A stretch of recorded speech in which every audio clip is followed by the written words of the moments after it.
How to fix Microsoft.ACE.OLEDB.12.0 Provider is not registered on the local machine.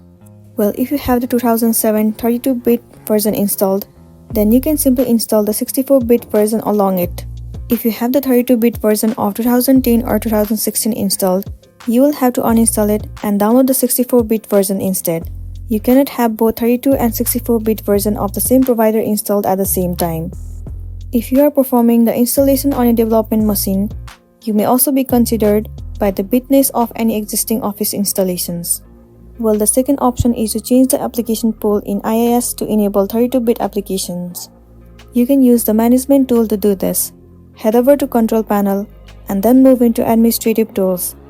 Move into Internet Information Services Manager. It will land you on this interface. Move into Application Pools and then click on Advanced Settings on the right. Locate the Enable 32-bit application entry and change false to true. Once it has been done, it might fix the issue that you have been facing. Now you will need to head over to the Visual Studio and then move into Options. If you launch IIS Express from the command line instead, navigate to the correct folder instead. The 32-bit version is installed by default. Well, from here you can determine which version of IIS Express is running from the Processes tab in Task Manager. Make sure you install 64-bit version and then you'll be good to go. So that's it, and this is the end of the video.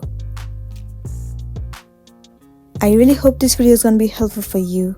Thank you for watching it till the end.